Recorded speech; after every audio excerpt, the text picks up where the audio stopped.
It means buckle your seatbelt, Dorothy. It means buckle your seatbelt, Dorothy. Because Kansas is going bye-bye.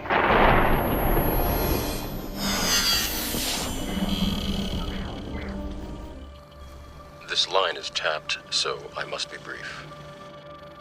When The Matrix was released in 1999, it didn't just change action movies or pop culture. It changed the way people thought about reality. It was called ahead of its time, and in many ways it was.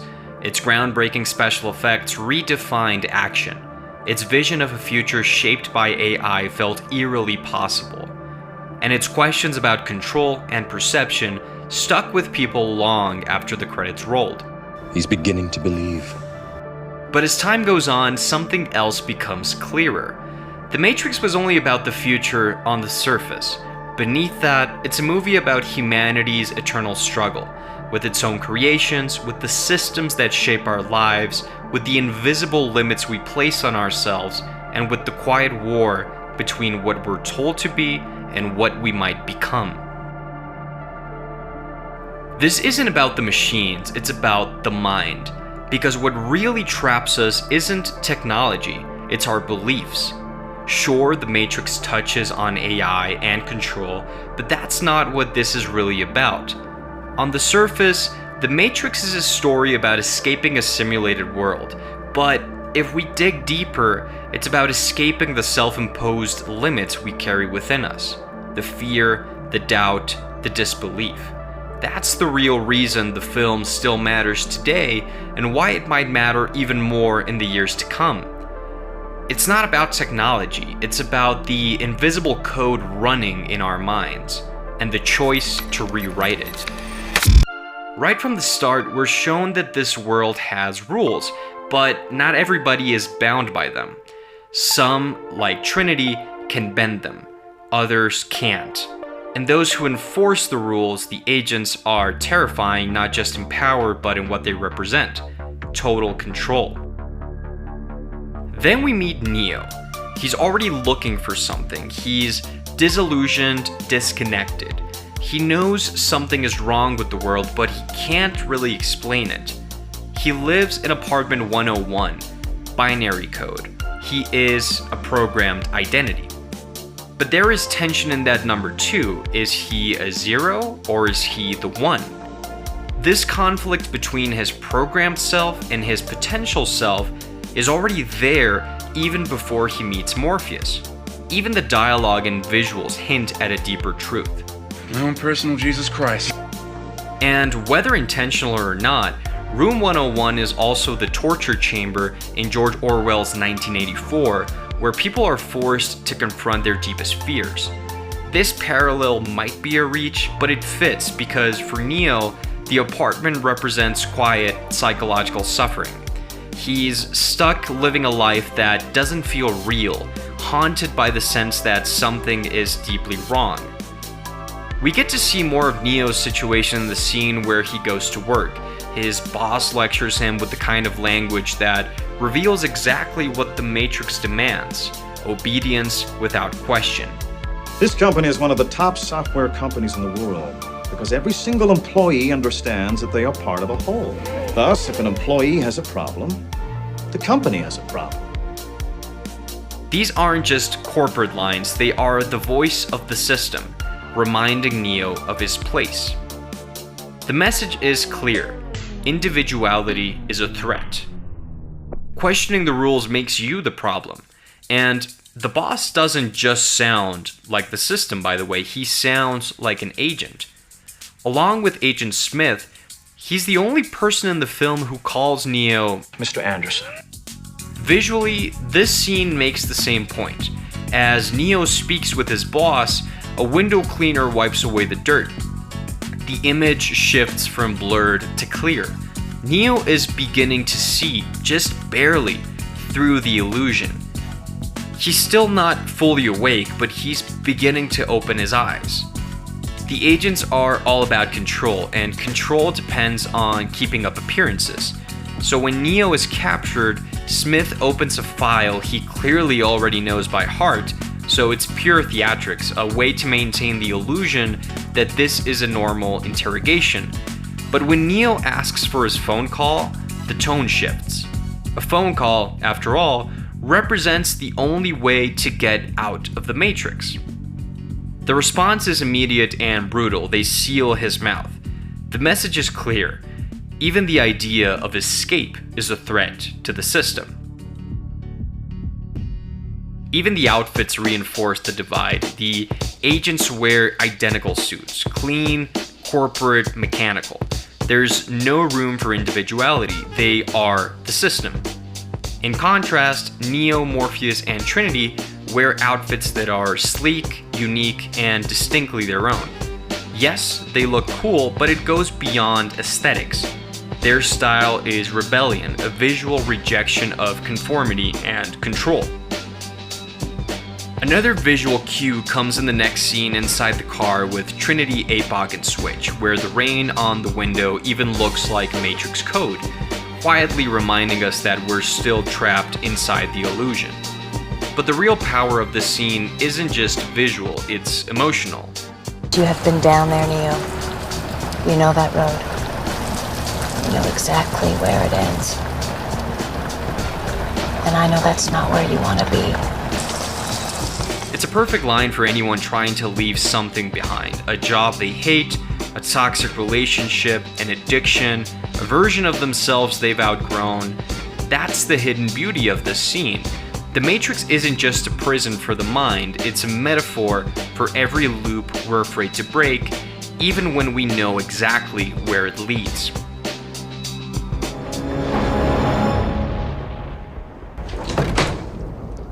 At last. When Neo meets Morpheus, it's the moment where Neo's internal conflict is put into words. It feels more than just a scene, it feels like a conversation many of us have had in our own heads at some point or another. Do you believe in fate, Neo? No, Why not? because I don't like the idea that I'm not in control of my life. Neo still thinks of control as something external, something to hold on to. He hasn't realized yet that real control begins with letting go. At this point, he's still plugged into the system and he's still reacting to a world he doesn't understand. Morpheus, named after the Greek god of dreams, is here to wake him up. It's not just about waking up from the Matrix, it's about waking up from whatever reality we've accepted as truth. The Matrix also doesn't get enough credit for how horrifying some of its scenes are, like when Neo wakes up in the real world. It's a twisted kind of rebirth. He emerges from a pod covered in fluid, his body weak and disoriented. It's birth without warmth or comfort, just machinery and cold metal. It's straight up sci-fi horror, and once he's awake, he's discarded. An awakened mind is no longer useful to the system. On the ship, Neo asks, Why my eyes, sir? You've never used them before. It sounds kind of obvious, but it's more than just a physical statement. Neo is confronting the world without filters for the first time. No illusions, no comfort, just the truth. The colors of these two worlds also tell a story. The Matrix has a green tint, which mimics the color of old monochrome monitors, tying the illusion to digital systems and code. It's a visual cue to remind us we are inside a computer program. But on the other hand, the real world is cold and metallic, stripped of comfort and color. Truth in this story isn't warm, it isn't easy, yet it's real, and that alone makes it worth chasing. Neo learns that the Matrix is not only code, but control. A world pulled over our eyes to blind us from the truth. That humans are being used. The machines harvest people for energy, but the metaphor is clear. Unconscious minds are useful to systems of power. As long as we stay asleep, we serve their purpose. Morpheus tells Neo about a man born inside the Matrix, someone who could reshape it at will, who freed the first of them, and who would one day return to end the war. He frames it as prophecy, speaking of a chosen one, Whether or not you read that as religious subtext, the message is clear. Belief is what breaks the system. The people searching for the one aren't just looking for a person, they are holding on to the idea that freedom is still possible in this world. I know Kung Fu. The training scenes are where the film's core idea finally comes into focus. The Matrix isn't real, but Your mind makes it real. at this point in the story, Neo is going through the motions, but he's still thinking like a prisoner, still believing the limits. That he gets tired while Morpheus doesn't, that he sweats, gasps for air. That's not the Matrix, it's his own limiting beliefs. The rules, after all, are just code. But first, Neo has to believe that's possible. Of course, these aren't just martial arts lessons, they're the beginnings of a new mindset, one where belief determines possibility. The film invites us to ask the same question. What would your life look like if you let go of fear, doubt, and disbelief? This scene is more than just exposition, it's a test. As Morpheus continues to explain what the Matrix is, Neo is distracted by a woman in red, only to find a gun pointed at his head when he turns back. It's a setup with a clear message. Distraction is dangerous, especially when you're trying to wake up.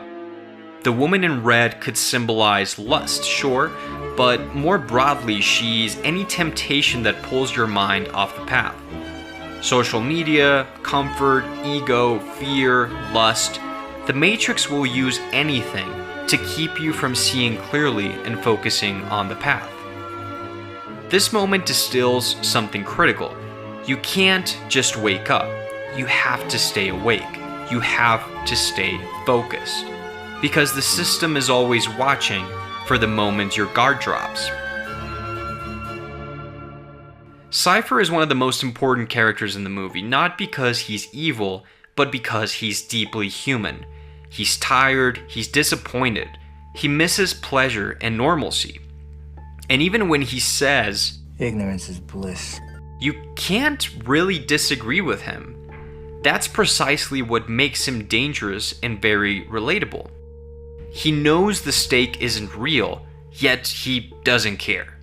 He'd rather live a lie and be happy than to suffer through a difficult truth. And in that way, he's perhaps the most human character in the entire film. That's what makes him a perfect antagonist in the movie because of the contrast with the other crew members, but particularly with Neo. Neo chooses to wake up, Cypher chooses to forget. Neo walks the hard path while Cypher turns back. And this contrast between choosing truth or choosing comfort is the real battle at the heart of the Matrix. The scene that follows Cypher's deal with Smith is striking. The crew sits around eating a bland, unappetizing breakfast. It's an immediate and necessary stark contrast to the rich, delicious experience of the steak, and that's precisely the point. The truth doesn't always taste good. There is no spoon. The child doesn't explain the Matrix, he explains how to thrive within it. You can't change the world directly, but if you change your mind, the world reacts to it. What we perceive as reality is often just a reflection of our internal programming. That idea carries straight into Neo's meeting with the Oracle. She doesn't give him answers, she gives him what he needs to hear. Try not to think of it in terms of right and wrong. When she tells Neo about the vase, Neo believes he isn't the one because the Oracle lets him believe that. But that belief, or lack of belief, is exactly what allows him to take the path. And of course, that's exactly what happens. Neo has to die, both literally and metaphorically, to let go of his older self, before he can finally become the one. The Oracle didn't necessarily lie to him, she just planted the seed. The illusion begins to crack when Neo sees a black cat walk by twice. It's a small, eerie moment, but one that reveals just how fragile the illusion really is. One small shift in perception and the truth bleeds through. As they try to escape, Morpheus sacrifices himself to buy some time. And here, his faith becomes its own kind of power. Even the Oracle said no one could convince him otherwise. Morpheus believes in Neo, blindly, completely. That belief is what drives him to face Smith, even knowing it will almost certainly lead to his death. And while Morpheus' belief for freedom drives him to sacrifice himself, Cypher doubles down on illusion. It's not just betrayal, it's resignation. He's done suffering for the truth. While Morpheus is captured, Agent Smith reveals a bit more than just strategy. He also reveals disgust.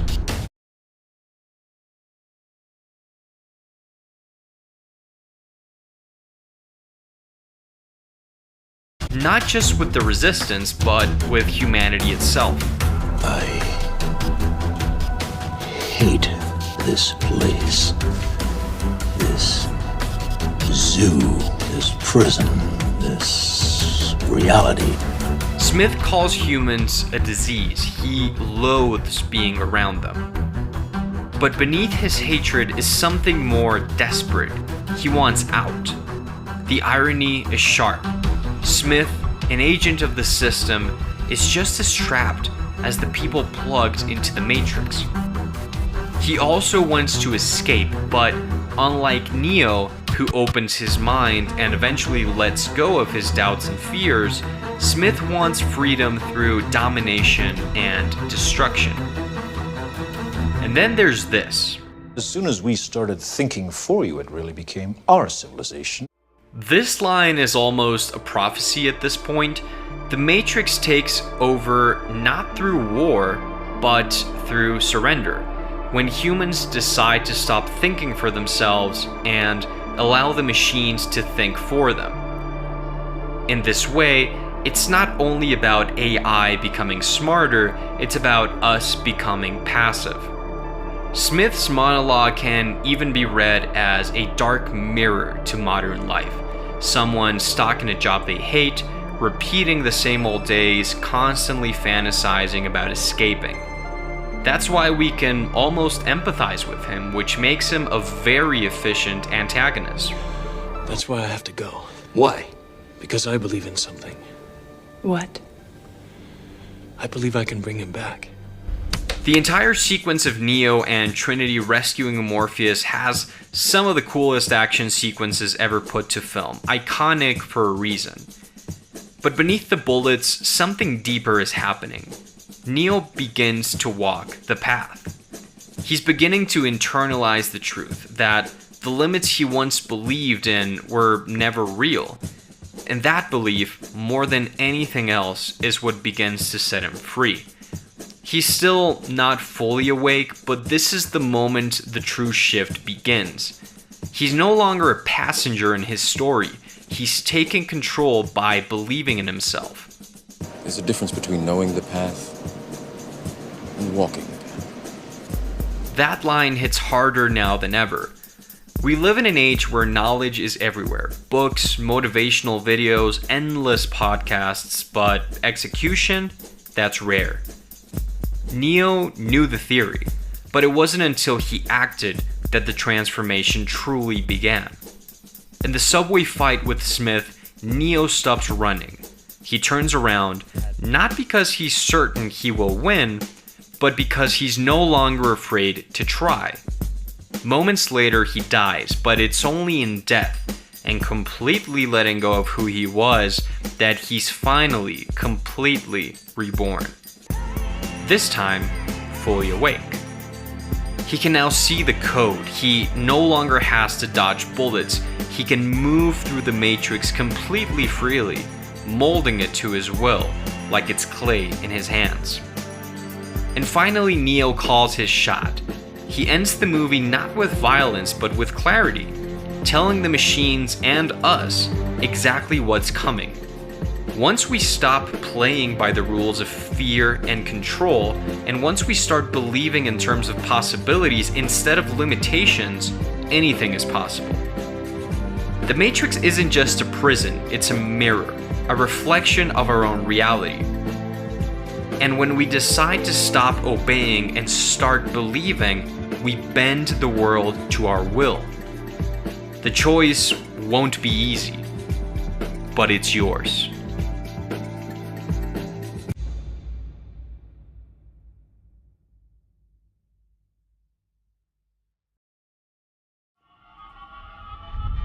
It means buckle your seatbelt, Dorothy, because Kansas is going bye-bye.